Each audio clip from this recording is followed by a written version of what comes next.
retire. I thought I needed some retirement counseling, and so I went to Brett Favre. And he told me that the Minnesota Vikings needed a punter, and I should try out. So I did, and I tore a meniscus in my knee. Now, obviously, that's not the truth, but you wouldn't expect a politician to tell you the truth. Actually, it's all Herb Kohl's fault. I went to the Capitol to have lunch with Herb and talk about some things, and as I was walking down the steps of the Capitol, I simply blew a knee, tore a meniscus, that was it. And I'm hobbling around on this thing, although I think I'm getting better. Before I say anything else, I want to simply express my appreciation, as did Ron Kind, for the tremendous public service Herb Kohl has provided this state all of these years.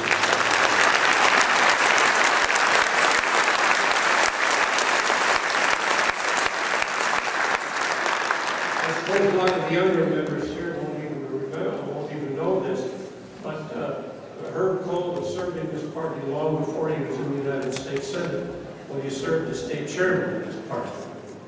And he has demonstrated, as you know, incredible decency and a tremendous fealty to the values that we hold dear in Wisconsin, and I'm proud to have served in the same Congress with him. As you know,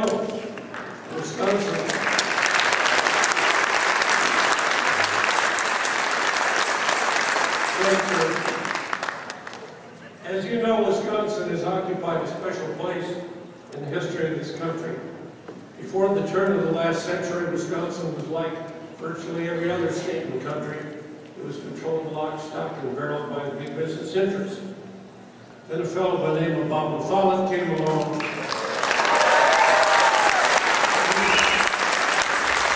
And he turned the politics of this state right side up and put the average person in this state back in charge.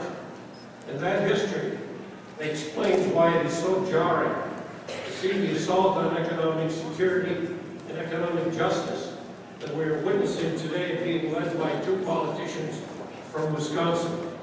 At the national level, as you know, we see Paul Ryan leading the effort to repeal the 20th century.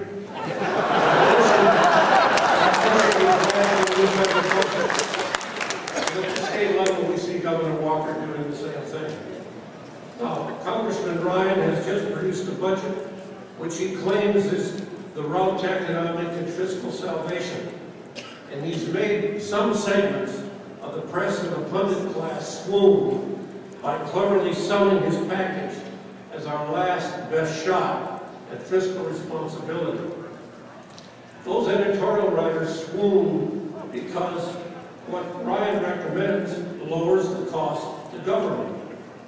But they missed the hidden ball trick. The Ryan plan is very easy to understand if you look at all of it.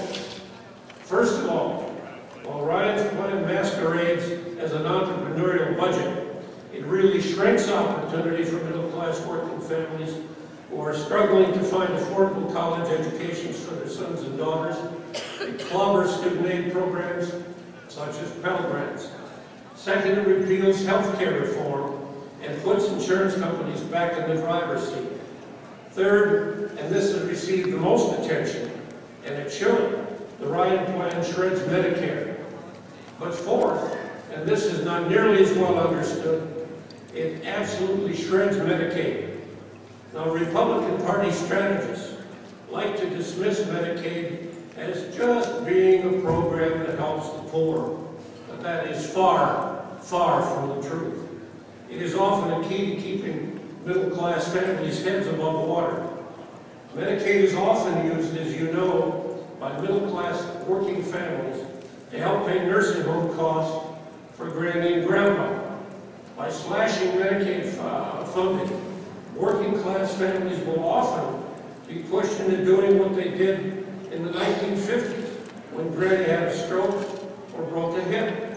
What happened in the 50s was that families simply built another room onto the house or converted a bedroom to a hospital room, and they took care of granny. But the difference is that in the 50s, somebody in the family was home to take care of Granny. But today, with mom and dad working outside of the home, in most instances these days, nobody is home to take care of Granny. That is a crucial difference which Mr. Ryan overlooks. So the Ryan plan shifts costs for education, for medical research, for science, for health care, Medicare, and Medicaid, to private families in order to save money for the government. But here's the trick.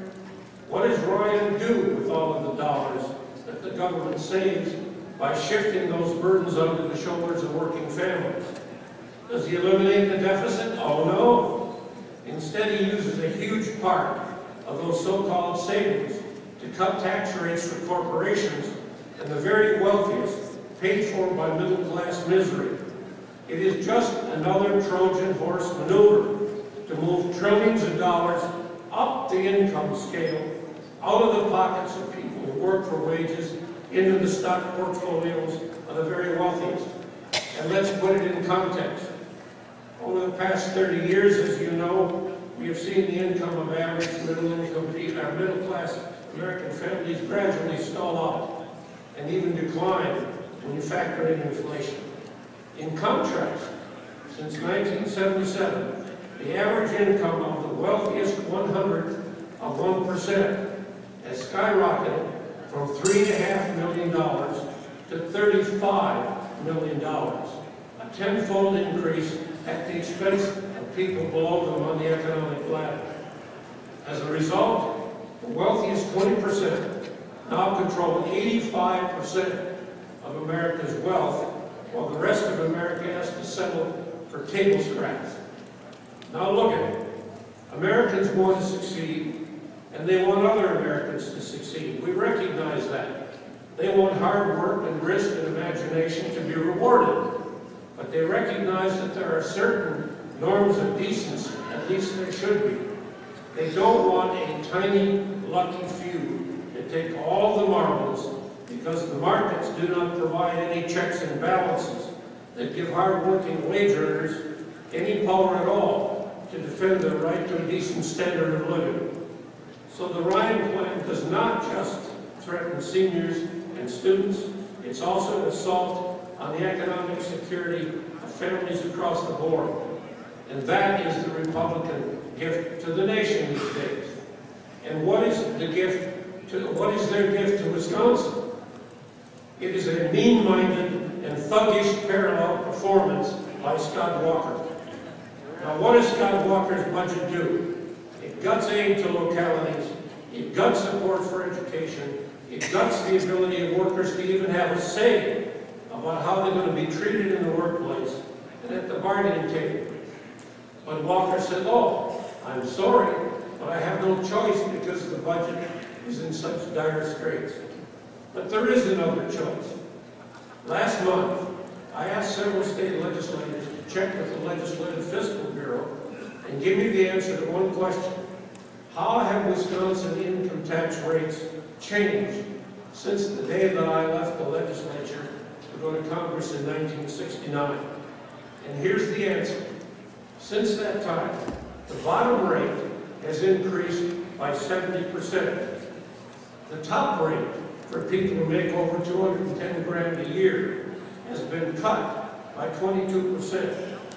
If the only thing the governor did was to return that top rate to its 1969 level, that action would raise $600 million, cutting in half the cuts that the governor has been laying on education.